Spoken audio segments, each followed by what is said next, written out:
Good morning everyone. Welcome to my YouTube channel. मैं Amit sir. मेरी coaching का नाम है Quantum, the Quantum word coaching classes. और मैं इन सारे कोर्सेज पे पढ़ाता हूँ। तो चलिए, मैं टाइम वेस्ट किए बिना स्टार्ट करते हैं। ठीक है, मैं टाइम वेस्ट नहीं करूँगा। हम लोग पढ़ेंगे, ठीक है, इकोनॉमिक एंड पब्लिक इंटरप्राइजेस, ये बीकॉम, ठीक है, 6th सेमेस्टर जो है उसका सिलेबस है और उसका ये एक पार्ट है। ओके, तो चलो बिना देर किए हम लोग शुरू करते हैं। ओके, पहले सिलेबस डिस्कशन कर लेते हैं कि सिलेबस है क्या और कैसे कैसे हम लोगों को पढ़ना है। पहला जो सिलेबस है वो है, पहला यूनिट जो है आपका concept of the public enterprises, role in the national economy and growth of the public enterprises. देखिए, ये मेरा शॉर्ट नोट्स है और इसी से मैं पढ़ाऊँगा आप लोगों को। तो बिना देर किए हुए चलते हैं। तो क्या है हमारी concept of the public enterprises का कॉन्सेप्ट क्या है, उसका रोल क्या है इंडियन इकोनॉमी में, और जो ग्रोथ है पब्लिक इंटरप्राइजेस का वो इंडिया में किस प्रकार से है या कैसे वर्क कर रहा है, इस बारे में हम लोग डिस्कशन करेंगे। उसके बाद से जब यूनिट सेकंड पढ़ाएंगे तब यूनिट सेकंड की बात करेंगे। तो पहले यूनिट फर्स्ट की बात करें। ओके, तो आपका आ गया लेक्चर फर्स्ट, और लेक्चर फर्स्ट के अनुसार पढ़ाऊँगा concept of the public enterprises. Public enterprises क्या है? तो देखो, पब्लिक इंटरप्राइजेस एक बिजनेस ऑर्गेनाइजेशन है जो ओन कंट्रोल किया जाता है, ठीक है, और ऑपरेट किया जाता है by the government with the primary objective of the services या serving the public interest and rather than the maximising profit. यानी कि गवर्नमेंट के बिहाफ पे या गवर्नमेंट के अनुसार क्या किया जाता है, जो पब्लिक इंटरप्राइजेज हैं, पब्लिक का मतलब होता है एक तरह से गवर्नमेंट का, ठीक है।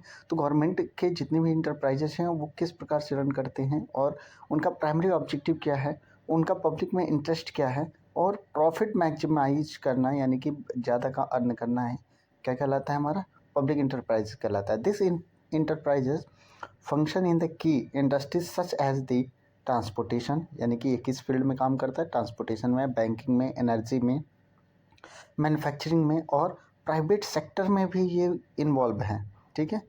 Involvement and might be adequate of और इनसफिशिएंट या इनएफिशिएंट, ठीक है। तो याद रखना है कि हमारा जो पब्लिक इंटरप्राइजेज है, public enterprise run by the government and this enterprises function in the, ठीक है, transportation, banking, energy, manufacturing and private sector. Okay, इसके की टर्म्स क्या क्या हैं, इसके की टर्म्स हैं, या ये कह सकते हैं कि की टर्म्स में थोड़ा सा बात कर लें तो की टर्म्स में ये सारी चीज़ें याद रखना है कि ये वर्क क्या कर रहा है, ठीक है। अब आते हैं, they can be categorised into, किस प्रकार से कैटेगराइज्ड किया गया है। तो देखो, एक होता है डिपार्टमेंटल अंडरटेकिंग, दूसरा होता है क्या, सेचुरिटी कारपोरेशन अंडरटेकिंग, और तीसरा होता है गवर्नमेंट कंपनीज। जैसे डिपार्टमेंटल अंडरटेकिंग में कौन से आते हैं, इंडियन रेलवे है, पोस्ट ऑफिस है या पोस्टल सर्विसेज है, पोस्ट ऑफिस वगैरह भी आते हैं जिसमें चिट्ठी वगैरह भेजी जाती थी पहले, ठीक है। सिक्योरिटी कॉरपोरेशन मतलब LIC है, वो NGO है, ठीक है, बहुत सारी चीज़ें। और गवर्नमेंट कंपनीज में कौन कौन से आते हैं, तो देखो BHEL and the SAIL, SAIL, ठीक है। अब आता है role of the public enterprises in the Indian economy, कौन कौन से इंडियन इकोनॉमी में ये रोल प्ले करते हैं, ठीक है। तो public enterprises play a crucial role in the economical development of the economy या ऑफ अ कंट्री, ठीक है। इसके की कंट्रीब्यूशंस कौन कौन से हैं, देखो, industrialisation and the infrastructure development. जो हमारी पब्लिक इंटरप्राइजेस है ये इंडस्ट्रियल और इंफ्रास्ट्रक्चर को डेवलप करती है, ठीक है। स्ट्रेटजी बनाती है कि किस सेक्टर में कितना हमको वर्क करना है, जैसे वो ग्रोथ करती है, ठीक है, स्ट्रेटजी बनाती है। और स्टील, जैसे लाइक स्टील है, पावर है, टेलीकम्युनिकेशन है, इन सब में क्या करता है, ये ग्रोथ करता है। ठीक है, इतनी बात समझ में आई। इसके बाद से है एम्प्लॉयमेंट जनरेशन। एम्प्लॉयमेंट को क्या करता है, जनरेट करता है, यानी कि जितने भी दिख रहे हो कि जॉब, बहुत सारे जॉब मतलब नहीं मिल रहे हैं, तो उसके पीछे का रीज़न क्या है, कि उसके पीछे का रीज़न ये है कि जो हमारी पब्लिक सेक्टर है वो वर्क नहीं कर रही है। ठीक है, तो जो जब वर्क करती है तो उसमें क्या देती है, जॉब देती है, बहुत लोगों को जॉब देती है, उसमें कंट्रीब्यूशन करती है सोशल प्लेटफॉर्म पर। ठीक है, सोशल स्टेबिलिटी करती है और इकोनॉमिकल ग्रोथ करता है। इसके बाद से है क्या, थर्ड है बैलेंस रीजनल डेवलपमेंट। जो रीजनल डेवलपमेंट है उसको क्या करती है, बैलेंस करती है। जैसे मान लो कि कोई कंट्री डेवलप नहीं कर पा रही है, और कोई फील्ड ऐसा है कि जो बहुत डेवलप कर रहा है, कोई फील्ड नहीं डेवलप कर रहा है, तो उन दोनों के बीच में क्या करती है, बैलेंस करके चलती है। उसके बाद से आता है कैपिटल फॉर्मेशन। कैपिटल फॉर्मेशन का मतलब होता है कि किस प्रकार से कैपिटल ये फॉर्म करती है। तो देखो, लार्ज स्केल पर इंडस्ट्रीज में क्या करती है, कैपिटल फॉर्म करती है। Okay, control of the monopoly.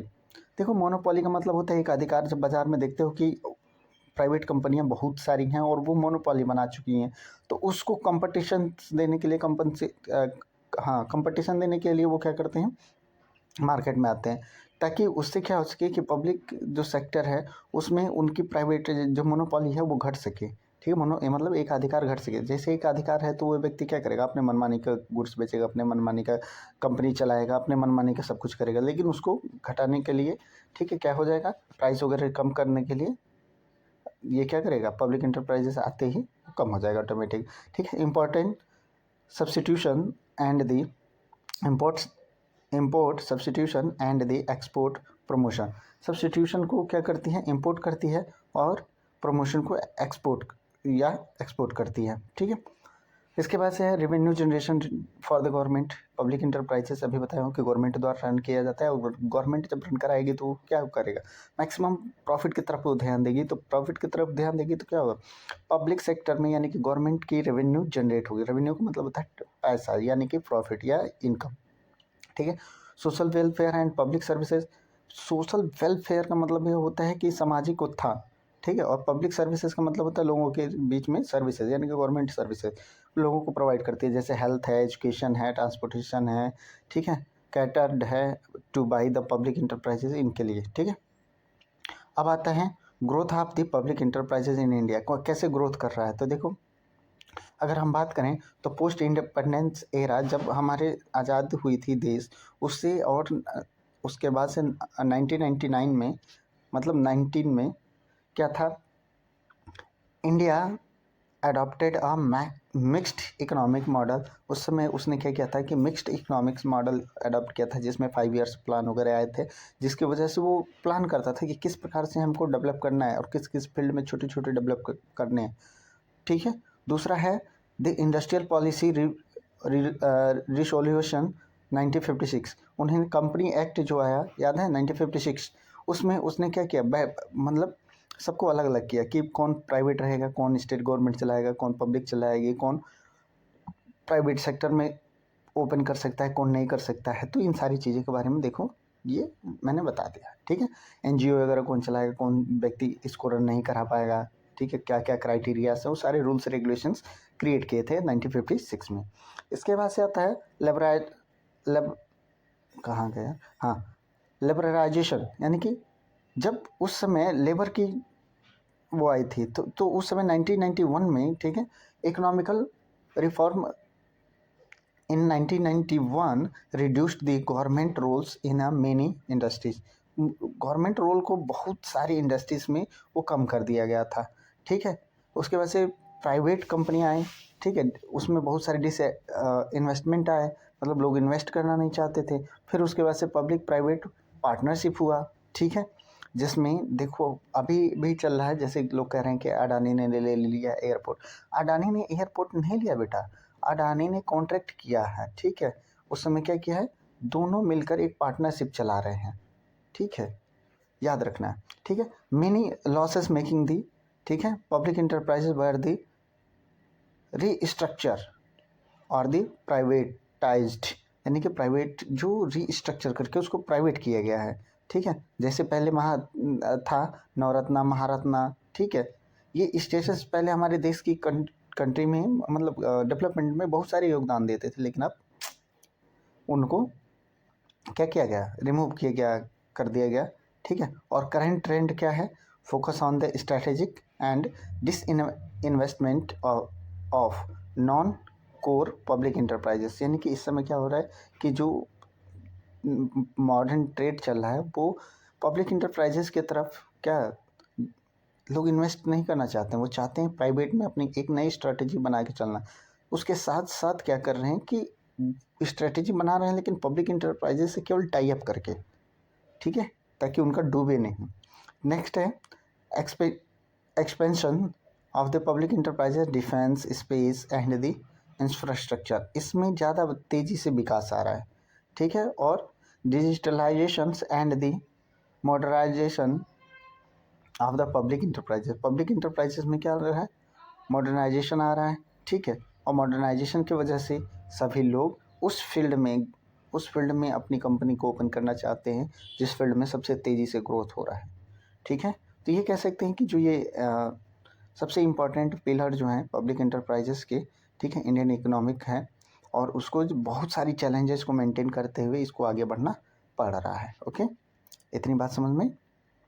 चलिए अब आता है शॉर्ट नोट्स। मैंने शॉर्ट नोट्स भी बनाए हैं, तो इसको आप खुद एक बार पढ़िए, नहीं समझ में आता है तो हमसे पूछ लीजिए, ठीक है। ओके, ये देखिए अब आता है हमारे क्वेश्चन आंसर।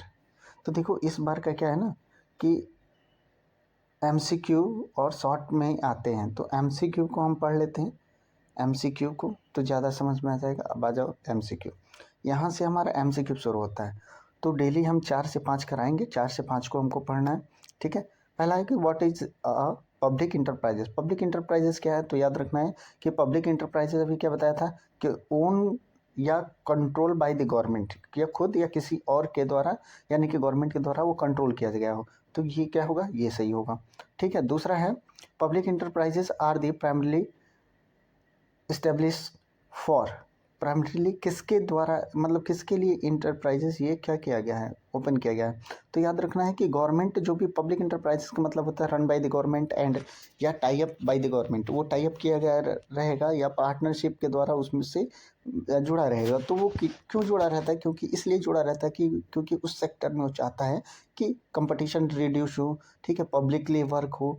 तो याद रखना, पब्लिक के लिए वर्क हो, कंपटीशन रिड्यूस हो या पब्लिक अच्छे तरीके से सर्वाइव कर सके, तो उसके लिए मतलब क्या हो गया कि वेलफेयर, पब्लिक वेलफेयर के लिए वो क्या करेगा, काम करेगा, ठीक है। थर्ड है which of the following is not a characteristics of the public enterprises. इसमें से कैरेक्टरिस्टिक्स कौन सा नहीं है। तो देखो वो प्रॉफिट कमाना चाहता है लेकिन इतना भी नहीं कि जितना चाहिए। देखो अगर वो उसका प्रॉफिट ही मेन मोटिव होता ना, तो हर एक गुड्स की कीमत क्या होती, बहुत तेज़ी से इंक्रीज करती, और वो मनमानी चलाता। मोनोपोली जो होती है ना, वो मनमानी चलाते हैं, लेकिन वो मोनोपोली को क्या कर रहा है, रिड्यूस कर रहा है, ठीक है। इतनी बात समझ में। तो याद रखना है कि प्रॉफिट ओरिएंटेशन उसका नहीं होता है, उसका ओरिएंटेशन क्या होता है कि गवर्नमेंट द्वारा रन हो, पब्लिक के द्वारा वो लेबल हो, और उसका सर्विस मोटिव होता है। तो ये सारी चीज़ें, ये पब्लिक को सुविधाएं देना होता है, ये सारी चीज़ें पब्लिक इंटरप्राइजेस का वर्क होता है। लास्ट वन है public enterprises are mainly founded by. Public enterprises किसके द्वारा चलाई जाती है, तो गवर्नमेंट फंड द्वारा, ठीक है, याद रखना है गवर्नमेंट फंड द्वारा। ओके, तो अभी यहीं तक रुकते हैं, ठीक है, यहीं तक, और कल यहाँ से शुरू करते हैं। अगर वीडियो समझ में आया तो प्लीज़ लाइक और सब्सक्राइब जरूर करना। Okay, bye bye, take care, have a nice day.